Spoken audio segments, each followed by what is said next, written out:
நம்மளுடைய டூ வீலர்ல தொடர்ச்சியா த்ராட்டிலே இருக்கிற மாதிரியான ஒரு நிலை இருக்குதா, அந்த மாதிரியான ஒரு பாதிப்பு உங்களுடைய வண்டிகள்ல இருக்குது அப்படின்னா அதற்கான காரணம் என்ன அப்படிங்கறத இன்னைக்கு இருக்க இந்த வீடியோல டீடைலா பார்க்கலாம். சில வண்டிகள்ல பாத்தீங்க அப்படின்னா த்ராட்டில் நம்ம செய்யல அப்படின்னா ஆஃப் ஆயிடும் அப்படிங்கறத சொல்லலாம். அதனால தொடர்ச்சியா நம்ம த்ராட்டில் செஞ்ச வண்ணமே இருக்கிற மாதிரி இருக்குங்க. இதனால அதிகமான எரிபொருள் வீணாகிறது அப்படிங்கறத சொல்லலாம். எரிபொருள் மிச்சப்படுத்தலாம் அப்படின்னு நினைச்சிட்டு த்ராட்டில் விட்டு விட்டா இவ்வாறு ஆஃப் ஆகக்கூடிய இருசக்கர வாகனத்தை திருப்பியும் நம்ம ஸ்டார்ட் செய்யணும் அப்படின்னா அது ரொம்பவே கடினமான ஒரு செயலா இருக்கும்னு சொல்லுவேன். அதனாலதான் ஒரு சிலர் சிக்னல்கள்ல நிற்கும் பொழுது த்ராட்டில் கொடுத்த வண்ணமே இருப்பாங்க. இப்படி வாகனங்கள்ல இந்த பிரச்சனை எந்த மாதிரியான காரணங்களால ஏற்படுது அப்படிங்கிறது கண்டிப்பா உங்களுக்கு தெரிஞ்சிருக்க வேண்டும் அப்படிங்கறத சொல்லுவேன். ஏன்னா எங்க நிற்கும் அப்படிங்கிறது நம்மளுக்கே தெரியாது இல்லையா. இன்ஜினுக்கு செல்லக்கூடிய எரிபொருளுடைய அளவு குறைறதுனால எரியூட்டக்கூடிய சிஸ்டம் சரியா வேலை செய்யாததுனாலையும் இன்ஜினுடைய சிலிண்டர்கள் தவறா இயக்குறதுனால நம்மளுடைய அந்த பர்டிகுலர் இடத்துல பிளாக்ல ஏற்படக்கூடிய கோளாறு உள்ளிட்ட பல்வேறு காரணங்கள்ல இந்த சிக்கல் ஏற்படும் அப்படிங்கறத சொல்லலாம். இது மட்டும் இல்லாம காத்தும் ஃபியூலும் பில்டர்கள்ல ஏற்படக்கூடிய கோளாறாகவும் இந்த மாதிரியான சிக்கலை ஏற்படுத்தும் சொல்லியிருக்காங்க. இது மட்டும் இல்லாம இன்னும் பல காரணங்கள் இருக்குதுங்க. அதுல லிஸ்ட் இதுதான் கண்டிப்பா நீங்க தெரிஞ்சுக்க வேண்டிய விஷயங்கள். அதிகப்படியான காற்று உள்ள போகிறது. சில சமயங்கள்ல பாத்தீங்கன்னு வச்சுக்கோங்களேன், அதிகமான காற்று உள்ள நுழையதுனால சில நேரங்கள்ல இந்த மாதிரியான பிரச்சனைகள் ஏற்படுங்க. இதனால பைக்கை ஸ்டார்ட் செய்யும் பொழுதே த்ராட்டில்ல தேவைப்படக்கூடிய விஷயமா நம்மளுக்கு இருக்கு. த்ராட்டில் பண்ணிட்டே இருக்கிற மாதிரி இருக்கும். இதை தவிர்க்கிறதுக்கு நீங்க சோக்கை பயன்படுத்தலாம். சோக்கை பயன்படுத்தும் போது தேவையற்ற காற்று உள்ள நுழையிறது நம்மளுக்கு தவிர்க்கப்படுங்க.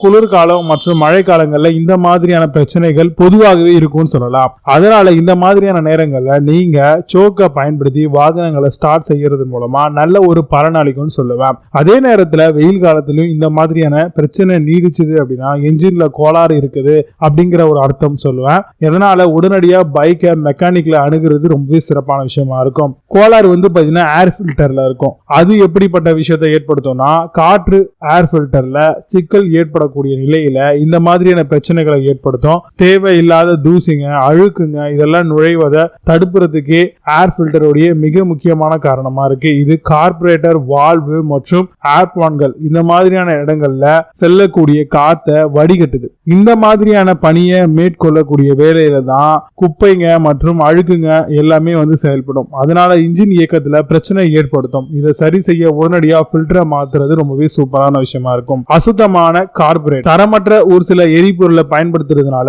கார்பரேட்டர்கள் ரொம்ப சீக்கிரமாவே அழுக்காயிருதுன்னு சொல்லலாம். குறிப்பா கார்பன்கள் கார்பரேட்டர்கள்ல உட்பக்க சுவர் வடிவான பகுதிகளில் படர்ந்திருக்கும். இந்த நிலை இன்ஜின் இயக்கத்திற்கு ஆப்பு வைக்கும் அப்படின்னு சொல்லலாம். அந்த வகையில அமைஞ்சிருதுங்க நம்மளுக்கு. இதன் விளைவா தான் தொடர்ச்சியான த்ராட்டில் பைக் எதிர்பார்க்கும். இந்த நவீன காலத்துல சில மெக்கானிக்கல் குறிப்பிட்ட சில எந்திரங்களை கொண்டு நிமிட பொழுதுலேயே கார்பரேட்டர்களை சுத்தம் செஞ்சிடுறாங்க.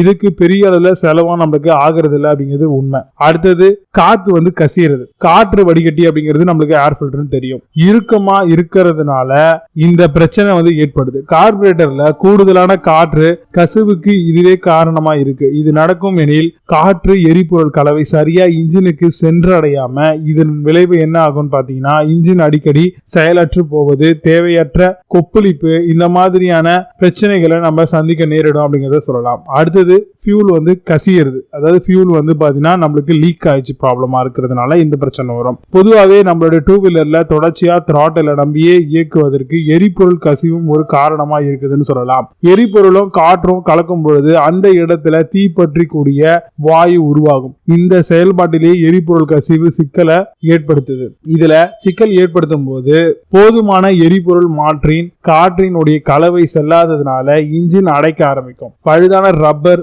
ஹோஸுங்க இன்ஜின் சீல்கள்ல இந்த மாதிரியான சிக்கலை ஏற்படுத்தும் அப்படிங்கறது சொல்லலாம். திடீர்னு பாத்தீங்கன்னா பெட்ரோல் வாசனை நம்மளுக்கு வரும். ஏன்னு கேட்டீங்கன்னா உங்களுடைய பைக்ல இந்த மாதிரியான பிரச்சனை இருக்குது அப்படின்றதுக்கான ஒரு அர்த்தம் அப்படிங்கறத தெரிஞ்சுக்கோங்க.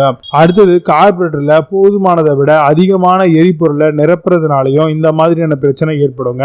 கார்பரேட்டர்ல பிளவுட் பவுல் இல்லைன்னா சேம்பர் அப்படின்னு ஒண்ணு இருக்கவங்க இது சரியா வேலை செய்ய செய்யாத பட்சத்துல கண்டிப்பா எரிபொருள் கார்பரேட்டர்ல நிரம்பி வழியும் சிக்கலை ஏற்படுத்தும். இந்த சேம்பர் இல்லனா பவுல சரியா நிற்கும் செய்வதனால் இந்த பிரச்சனை தீர்வு காண முடியுங்க. இதுக்கு பின்னர் தான் மோட்டார் சைக்கிள் சரியா ஜாட்லிங் ஆகும். அடுத்த பிரச்சனை, அதிக உயரமான இடத்துல வசிக்கக்கூடிய மக்கள் அவங்களுடைய வாகனத்தை அதிக உயரமான பகுதிகளில் உள்ள பாதைகளை சமாளிக்க வேண்டி இருக்கும் அப்படிங்கிறது ஒரு நிலை. இந்த அமைப்புல மற்றும் செய்யப்படுது. இதுவே நாளடைவில் பெரிய சிக்கலையும் ஏற்படுத்துது. அதிக எரிபொருள் மற்றும் காற்று உச்சல்ல இந்த செயல் அனுமதிக்கின்றது. அந்த அமைப்பை சரி செய்வதன் வாயிலா தேவையற்ற எரிபொருள் செலவு மற்றும் சிக்கனங்கள் எல்லாமே தவிர்க்க முடியும். மேல பார்த்த இந்த விஷயங்கள் தான் உங்களுடைய பைக்கை தொடர்ச்சியா த்ராட்டில் எதிர்பார்க்க காரணமாகவே இருக்குதுங்க.